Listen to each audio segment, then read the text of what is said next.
It is only February, but we near March, and not just men's college basketball, but of course on the women's side. So let's get you caught up to speed in everything that we have seen, much like the early bracket preview on Saturday afternoon for the men's big dance. Same story for the women's NCAA tournament. Here were the 4 number 1 seeds in that early bracket preview. None should be overly shocking: UCLA, South Carolina, Texas, and Notre Dame.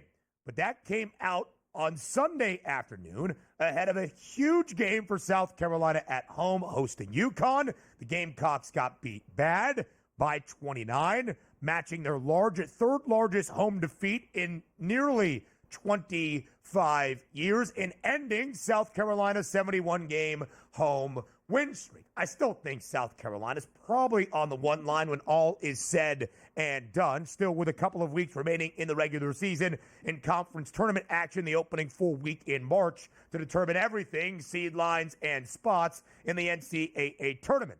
But now let's go to the odds perspective. We start with the national championship prices. South Carolina remains that favorite at plus 290. But UConn, who just won by 29 in Columbia, led by AZ Fudd in a 28-point performance, not all that far behind for Gino Auriemma and his Connecticut Huskies team, plus 330 on UConn. UCLA last week, first loss of the season, with a historic and generational performance from JuJu Watkins in a home game for USC against the Bruins.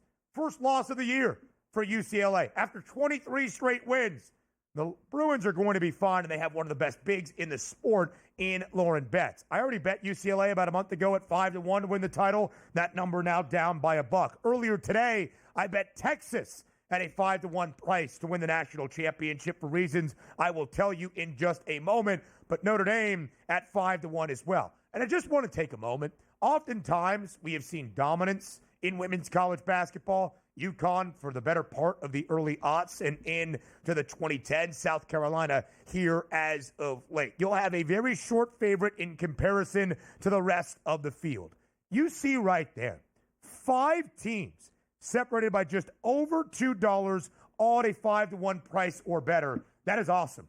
Awesome for women's college basketball as we get ready for March. In Notre Dame, the top team in the country, double-digit home win last night in a top 15 tilt against Duke, and Hannah Hidalgo, one of the best guards in the country as well. On the right side of that page, Notre Dame's point guard has the second best price to win the Wooden Award, JuJu Watkins, after that generational performance in the rivalry game against number 1 UCLA. To hand the Bruins their only loss of the year is now the Wooden Award favorite at minus 145. Anissa Morrow has been incredible for LSU. Paige Beckers, great this year for UConn as well. Lauren Betts, as I said, for the Bruins, one of the best bigs in the country. And if I may, just take a moment to highlight even more individual performance before I get to my reasons why I bet the Longhorns at a 5-1 price to win the national championship. We didn't get into this yesterday.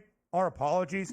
Mikayla Blakes, the freshman for Vandy, setting a D1 women's basketball record on Sunday afternoon, scoring 55 points in an overtime thriller for Vanderbilt on the road against Auburn. Again, the D1 women's record for the most points scored in a single game by a freshman, moving past an all-time great in Elena Delle Donne. She also, Mikayla Blakes, scored 53 points against Florida just 2.5 weeks ago. So to set the D1 record is insane. To do it with 55 points is ridiculous. To score 30 points in the final 6 minutes of regulation and in OT to lead her team in Vandy to a 13-point comeback when they were down by that many with 6 minutes remaining in regulation is insane. To also score 53 about 2.5 weeks prior, words really just cannot describe. Now to Texas. The reason I bet Texas at 5-1 is because the Longhorns right now are making history, capped off by a victory against LSU at home on Sunday afternoon. Texas is the first team in women's college basketball in 2 decades, since the 2004-05 season, to beat 3 top 10 opponents in a row, which started with handing South Carolina its first loss in more than 55 consecutive SEC games. Then they went on the road and beat Kentucky. No drop-off for UT. Then at home, beat LSU on Sunday.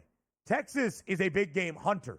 And that 5-1 price, I think the Longhorns will be a Final Four team this year in the NCAA women's basketball tournament. The early line turns tomorrow, 8 a.m. Eastern on a Wednesday.